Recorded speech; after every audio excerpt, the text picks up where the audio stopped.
In retrospect, some would say that October 23, 1985, was the day the Chinese Communist Party died. By the mid-80s, virtually every inch of the country had been transformed by over a decade of radical economic reform. But after that day in October, when Deng Xiaoping explicitly described the state policy as "let some people get rich first," the famous cat was undeniably out of the bag and seemed irreversible. It didn't matter which ism defined their economy or, in Deng's words, what color the cat was, only that it was effective in catching mice, because ideology had no place in this new China.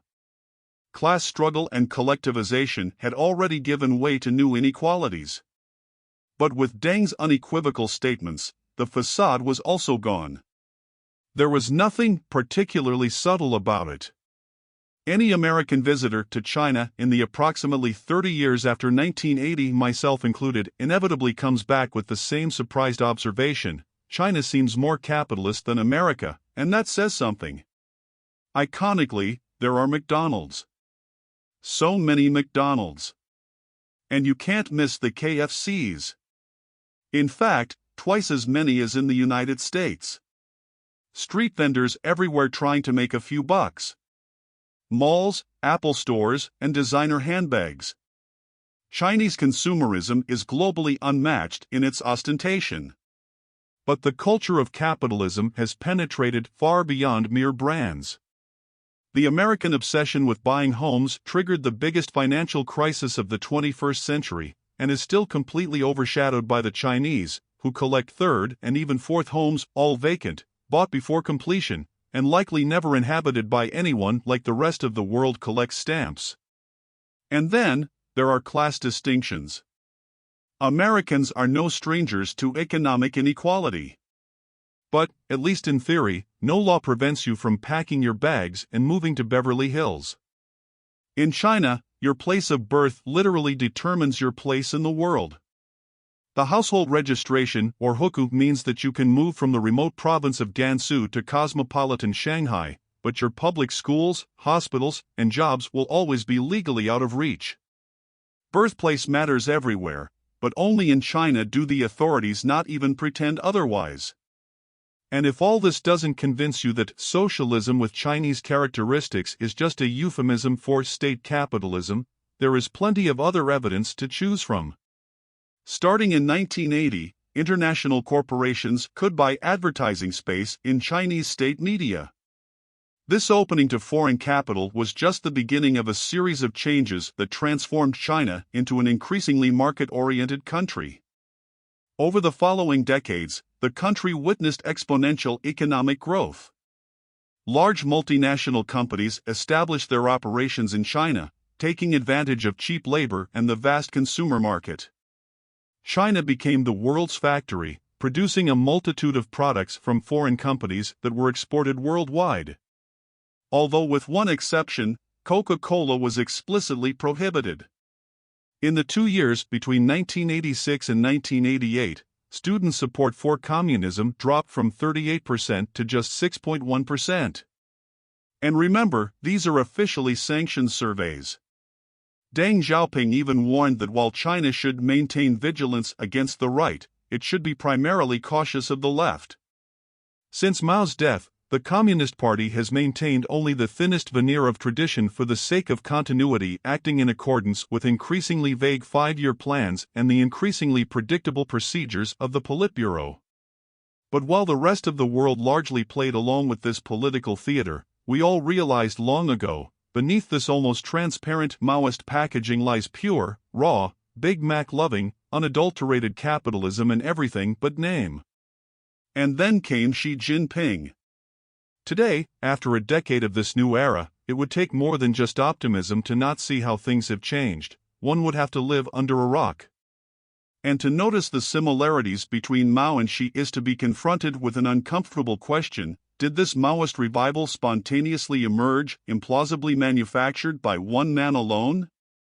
Or did even the most astute observers of China misunderstand the past 5 decades? Either way, a reassessment is overdue. There is simply no denying that the scale and speed of China's modernization were a direct result of these reforms.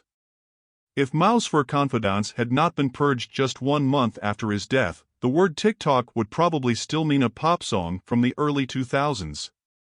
You wouldn't know what Shenzhen is today.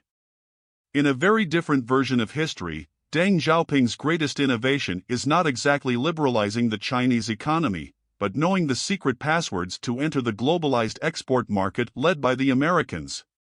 In this world, China's post-Mao leaders realize that there is a practical limit to how much hunger the average person is willing to endure in the name of the peasant revolution. They realize, after '89, that tank photos greatly damage the national brand, and firing squads are bad for business. At home, China maintains Mao's prominence and continues to speak the language of socialism. But abroad, it highlights the "with Chinese characteristics" part. It's a stratagem that the rest of the world is too naive to notice or too blinded by dollar signs to act upon. The truth, it seems, is an uncomfortable mixture of both. Although, probably more of the latter. On one hand, Mao's death allowed for the entry of a new previously mythical word M into the government's vocabulary, mistake.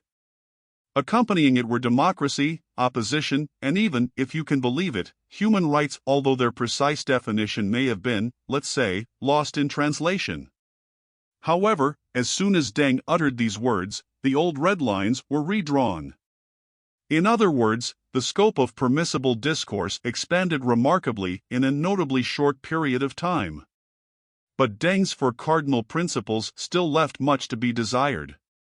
In the party's own words, Mao's contributions to the Chinese Revolution far outweigh his errors. Another important thing to note, something we may have dismissed as a mere historical detail for the 50 years between then and now, but today in 2023 is anything but, is the fact that Mao's death led to the first political debates in the PRC. For the first time in the country's history, you could say things like, maybe Mao was only 70% correct. This is a big deal. Much bigger than it seems. This 30% tolerance could be the difference between, let's say, China being comfortable importing foreign-made mRNA vaccines and closing its borders in the coming years. Anyway, history remembers the winner, and Deng's reformist camp was decisively victorious. But it makes it very easy to forget that there were other factions. The more leftist Maoist coalition slowly disappeared from the spotlight but, in retrospect, never completely vanished. The leftists couldn't exactly speak their minds freely, but they still enjoyed some protection under the banner of the untouchable great leader. Censorship is always a cat and mouse game, and the more aggressive the cat, the smarter the mice become. Political groups in China quickly learned that they could get away with a little more while waving a little red book. Ultimately, the leftists were at the mercy of the reformist-led Communist Party, which reluctantly tolerated their existence, if only as a counterbalance to the right. But what Deng couldn't have anticipated was that several global crises that would shake the world many years later unexpectedly tilted the scales, once again, in favor of the leftists, allowing them to resurface from the shadows. As deeply as the fall of the Soviet Union may have affected the world, it hit China especially hard. The two countries had long been ideologically divided but still had more in common than not. With the Russians out of the picture and no other major industrialized model to be found, China was effectively left to carry the mantle of socialism alone. This was uncharted territory, and the stakes were clearly existential. But what exactly was the lesson for Chinese leaders? While Deng's reformers learned that the Soviets had liberalized too slowly, the leftists drew the opposite conclusion, that reform itself was the problem. Whatever disagreements persisted, they were completely eliminated after 2008. Just as the Soviet collapse triggered anxious introspection and brought a political victory for the leftist coalition, the global financial crisis also reverberated in China. While Americans were concerned about real estate and the rest of the world with its second, third, and fourth-order effects, China braced for a storm, injecting an unfathomable amount of credit into its economy in anticipation of the hard times to come. Shiny airports. Roads. Roads to nowhere. Roads connecting two places in the middle of nowhere. And yes, the colossal high-speed rail network that leaves the rest of the world in awe. This puts the party on shaky ground because its legitimacy would be at the mercy of volatile stock markets and real estate bubbles. But even if the growth continued, the Communist Party's sole claim to power would weaken with each passing year. While China was getting rich, many other countries were also getting rich.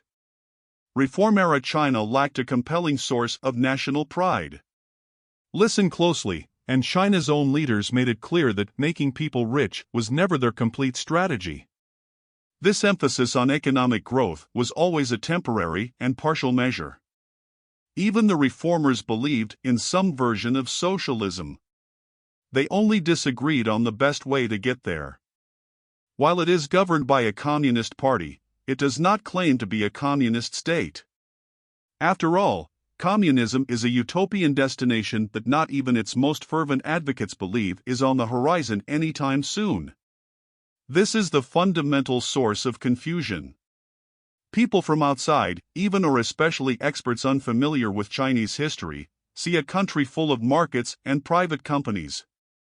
They see, as we have seen, that even the ranks of the Communist Party can be bought with money and conclude that socialism is obviously a facade, a misunderstanding that ironically has served China very well. But look even closer, and it becomes clear that this is a facade. Deng Xiaoping explicitly stated that the state could never truly distance itself from Mao because he was inseparable from the party. The writing has been on the wall, if only we were looking, since 1980, just 3 years after Mao's death. The party was only going to deviate so much from its origins. And remember, this was the best-case scenario, coming from Mr. Reform and Opening. Now, there is some truth to the implicit agreement. You can easily see how the proletariat would be more or less patient on the path to utopia, depending on how many Big Macs they can afford. But while the reform could have been much longer, shorter, rigid, or flexible depending on which coalition won, the existence of the Communist Party requires it to eventually justify its monopoly on power. Otherwise, anyone could govern China. The other common justification for the party is the argument that, despite its flaws, it lifted 800 million people out of poverty. It's the response any criticism of China encounters. But there's just one problem: it's not really true.